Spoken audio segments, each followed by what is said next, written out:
Hello friends, नमस्ते। कैसे हैं आप लोग? स्वागत है आपका मेरे यूट्यूब चैनल फ्री स्टडी में। आज हम बात करेंगे रीजनल ऑर्गेनाइजेशन यानी क्षेत्रीय संगठन के बारे में। क्षेत्रीय संगठन का अर्थ है किसी क्षेत्र विशेष में उपस्थित विभिन्न देशों के द्वारा बनाया संगठन जो किसी कॉमन लक्ष्य के लिए कार्य करते हैं। हमारा देश भारत भी अनेक क्षेत्रीय संगठनों का सदस्य है। आज हम कुछ महत्वपूर्ण क्षेत्रीय संगठनों के बारे में जानेंगे, जैसे SAARC, BRICS, BIMSTEC, SCO, MGC, Commonwealth of Nations, जी4 नेशन और आसियान। आगे बढ़ने से पहले मैं आप लोगों से कहना चाहूँगा कि यदि आप इस चैनल पर नए हैं तो कृपया इस चैनल को सब्सक्राइब जरूर कर लें। तो आइए आगे बढ़ते हैं।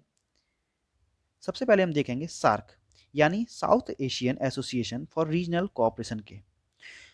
जैसा कि इसके नाम से ही पता चल रहा है कि इस संगठन में साउथ एशियन कंट्रीज़ हैं, जैसे अफगानिस्तान, पाकिस्तान, इंडिया, बांग्लादेश, नेपाल, भूटान, मालदीव और श्रीलंका। ये 8 सदस्य हैं। इस ऑर्गेनाइजेशन का मुख्य लक्ष्य है क्षेत्रीय एकता और अर्थव्यवस्था के विकास को प्रमोट करना। बात करते हैं इसके हेडक्वार्टर की, तो इसका हेडक्वार्टर आपको मिलेगा नेपाल की राजधानी काठमांडू में। और इस ऑर्गेनाइजेशन का गठन 8 दिसंबर 1985 को ढाका कॉन्फ्रेंस के तहत हुआ था। और बात करें अगर इस ऑर्गेनाइजेशन को बनाने का प्रस्ताव सर्वप्रथम किसने किया था, तो वो थे बांग्लादेश के उस समय के राष्ट्रपति जियाउर रहमान।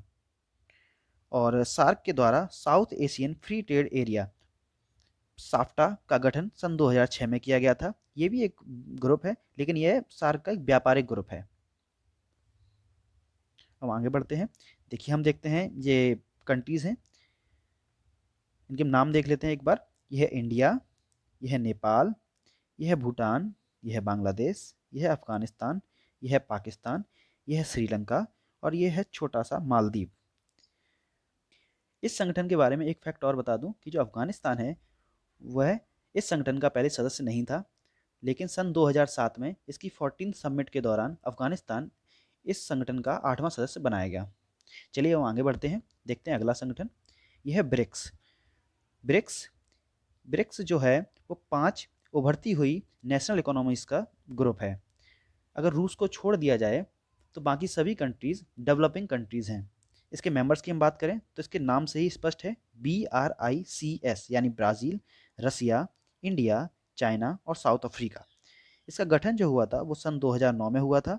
इसका हेडक्वार्टर आपको मिलेगा संघाई, चाइना में। बात करें इसके ओरिजिनल ग्रुप की, तो सबसे पहले जब 2009 में ये ग्रुप बना था तो इस ग्रुप का नाम BRIC यानी ब्रिक था। लेकिन सन 2010 में साउथ अफ्रीका के ज्वाइन करने के बाद इस ग्रुप का नाम BRICS यानी ब्रिक्स हो गया। ये देखिए, ये हम देखते हैं इसकी कंट्रीज।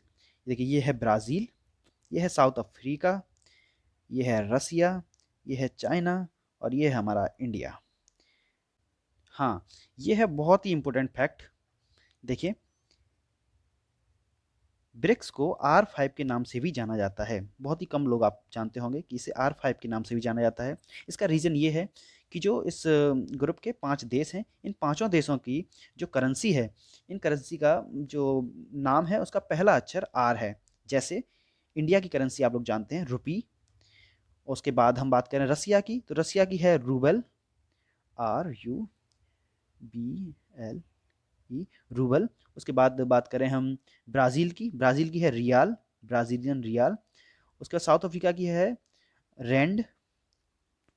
और हम चाइना की बात करें तो चाइना की करेंसी है रैन मिन बी, रैन मिन बी। आप में से काफ़ी लोग सोच रहे होंगे कि चाइना की करेंसी तो युआन है, लेकिन मैं आपको बताना चाहूँगा युआन जो है वो यहाँ की ऑफिशियल करेंसी नहीं है। ऑफिशियल करेंसी है रैन मिन बी। ओके, चलिए अब हम आगे बढ़ते हैं। अब देखते हैं बिम्स्टेक। बिम्स्टेक यानी bay of Bengal initiative for multi sectoral technical and economic cooperation. BIMSTEC जो है वो एक अंतर्राष्ट्रीय संगठन है 7 देशों का, जो 7 देश साउथ एशिया और साउथ ईस्ट एशिया में मौजूद हैं। इसके 7 सदस्य देश हैं, जो हैं Bangladesh, India, Myanmar, Sri Lanka, Thailand, Bhutan और नेपाल। यहाँ हम देख रहे हैं कि ये सारे इंडिया के पड़ोसी देश हैं, लेकिन याद हमें रखना होगा कि पाकिस्तान और चाइना ये इसके सदस्य नहीं हैं। इसके इस्टेब्लिशमेंट की बात करें तो इसका इस्टेब्लिशमेंट हुआ था 1997 में। इसके हेडक्वार्टर आपको मिलेंगे बांग्लादेश की राजधानी ढाका में। ये कंट्रीज़ को हम एक बार मैप में देख लेते हैं। देखिए ये रही कंट्रीज़, ये है हमारा इंडिया, ये है नेपाल, ये है भूटान, ये है बांग्लादेश, ये है म्यांमार, ये है थाईलैंड, ये है श्रीलंका। चूँकि ये बे ऑफ बंगाल के आसपास के सारे देश हैं, इसलिए ये बिम्स्टेक के सदस्य हैं। ओके, हम आगे बढ़ते हैं। अब देखते हैं एससीओ यानी संघाई कोऑपरेशन ऑर्गेनाइजेशन। इसके सदस्य देशों की हम बात करें तो इसके सदस्य हैं 8, जो हैं China, India, Kazakhstan, Kyrgyzstan, Pakistan, Russia, Tajikistan और उज्बेकिस्तान। इसका हेडक्वार्टर आपको मिलेगा बीजिंग, चाइना में। इसका फॉर्मेशन हुआ था सन 2001 में। पहले इंडिया और पाकिस्तान इस संगठन के सदस्य नहीं थे, लेकिन सन 2017 में अस्ताना, जो कजाकिस्तान की राजधानी है, यहाँ एक समिट हुआ था। यहाँ पर इंडिया और पाकिस्तान ने फुल मेंबरशिप इसकी ज्वाइन कर ली थी। ये देखिए, ये मीटिंग हुई थी, ये उसकी फ़ोटो है। ये देखिए, ये हम देख लेते हैं मैप में एक बार। ये देखिए, ये आपको मिलेगा, ये चाइना है, ये कजाकिस्तान है, ये और ये किर्गिस्तान है, और ये हमारा रसिया इतना बड़ा, और फिर ये है ताजिकिस्तान, ये है उज्बेकिस्तान, ये है हमारा इंडिया, और ये है पाकिस्तान। ठीक है, चलिए अब आगे बढ़ते हैं। अब देखते हैं अगला संगठन MGC, मैकोंग गंगा कॉपरेशन। इसके सदस्य देशों की हम बात करें तो ये हैं 6, India, Thailand, Myanmar, Cambodia, Laos और वियतनाम। इसके नाम की बात करें मैकोंग गंगा कॉपरेशन, तो मैकोंग और गंगा ये दोनों नदियां हैं जो कि इस क्षेत्र की बहुत बहुत इंपॉर्टेंट नदियां हैं। जो मैकोंग रिवर है ये तिब्बत से होती हुई इन देशों, इंडिया को छोड़कर बाकी जो 5 देश हैं इनमें बहती है, थाईलैंड, म्यांमार, कंबोडिया, लाओस और वियतनाम। ठीक है, और गंगा जो है हमारे भारत में बहती है। इस्टेब्लिशमेंट की बात करें तो इसका इस्टेब्लिशमेंट हुआ था सन 2000 में। ये देखिए, ये हम देख लेते हैं, ये मैप में देखिए, ये देखिए, ये है हमारी गंगा जो कि इंडिया में बहती हुई बांग्लादेश से होती हुई ये वे ऑफ बंगाल में जाती है। उसके बाद हम देखते हैं मैकोंग रिवर जो कि तिब्बत से निकलती है, और ये म्यांमार, लाओस, थाईलैंड, कंबोडिया और वियतनाम से होती हुई ये साउथ चाइना सी में मिल जाती है। अब हम अगला संगठन देखते हैं, यह है Commonwealth of Nations. Commonwealth of Nations, इसे सिंपली हम कॉमनवेल्थ के नाम से भी जानते हैं। इसका हेडक्वार्टर आपको मिलेगा लंदन, यूके में।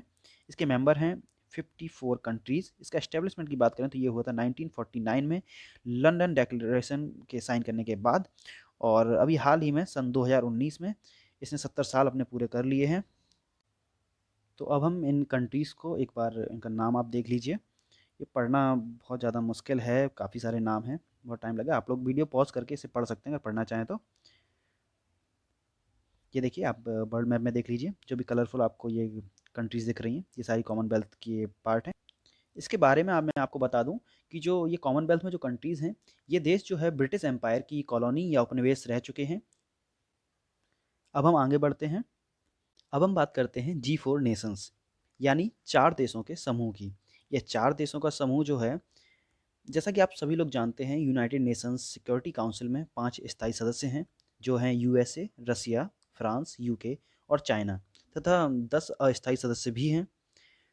तो जो ये जो 4 देश हैं, ये इन्होंने मिलकर G4 नामक एक समूह बनाया। ये देश संयुक्त राष्ट्र सुरक्षा परिषद के स्थायी सदस्यता के लिए एक दूसरे का समर्थन करते हैं। यह 4 देश हैं, इंडिया, ब्राज़ील, जर्मनी और जापान। इसके फॉर्मेशन की हम बात करें तो ये 2005 में हुआ था। ये जो ग्रुप है ये कोई फॉर्मल ग्रुप नहीं है, ये एक इनफॉर्मल ग्रुप है। इसकी कोई मीटिंग वगैरह नहीं होती हैं, जैसे बाकी ग्रुप्स में आपने देखा होगा इनकी मीटिंग होती हैं। बस इनका एक मेन पर्पस है to get permanent seat at the UNSC, United Nations Security Council में एक परमानेंट सीट पाने का बस ये एक पर्पस है इनका। एक बार हम इन कंट्रीज़ को एक बार मैप में देख लेते हैं। तो देखिए, ये है ब्राज़ील, ये है जर्मनी, ये है हमारा इंडिया और ये है जापान। चलिए अब आगे बढ़ते हैं। अब देखते हैं आसियान। आसियान यानी association of south east Asian nation, यानी एशिया के साउथ ईस्ट में जो नेशंस उपस्थित हैं उनका ये ग्रुप है। तो इसके इस्टेब्लिशमेंट की हम बात करें तो इसका इस्टेब्लिशमेंट हुआ था 1967 में बैंकॉक डिक्लेरेशन के बाद, और हेडक्वार्टर्स के मिलेंगे आपको इंडोनेशिया की राजधानी जकार्ता में। इसके मेंबर्स कंट्री की हम बात करें तो ये हैं 10, ये हैं Brunei, Cambodia, Indonesia, Laos, Malaysia, Myanmar, Philippines, Singapore, Thailand और वियतनाम। एक बार हम इन कंट्रीज़ को मैप में देख लेते हैं। देखिए, ये है म्यांमार, ये है थाईलैंड, ये है लाओस, ये है वियतनाम, ये है कंबोडिया, ये है मलेशिया, ये है छोटा सा सिंगापुर, ये है इंडोनेशिया, ये है ब्रुनई और ये है फिलीपींस। ओके। आसियान का भारत सदस्य नहीं है, लेकिन फिर भी भारत के लिए यह ग्रुप बहुत ज़्यादा ज़रूरी है। जैसा कि आप जानते हैं, हमारे वर्तमान प्रधानमंत्री नरेंद्र मोदी के द्वारा लुक ईस्ट पॉलिसी की जगह एक्ट ईस्ट पॉलिसी की बात की गई है, जहां ईस्ट का मतलब है ये साउथ ईस्ट एशिया के जो देश हैं, इन सब देशों के साथ व्यापार को बढ़ाना तथा अपने देश की अखंडता को बनाए रखना। इसी के साथ ही हम वीडियो यहीं ख़त्म करते हैं। उम्मीद करता हूँ आप लोगों को ये वीडियो अच्छा लगा होगा, आपकी नॉलेज में कुछ बढ़ोतरी हुई होगी। Thank you so much. अगर आपको वीडियो पसंद आया हो तो प्लीज़ हमारे चैनल को सब्सक्राइब ज़रूर कर लें। ऐसी ही वीडियो आपको मिलती रहेंगी। Thank you so much.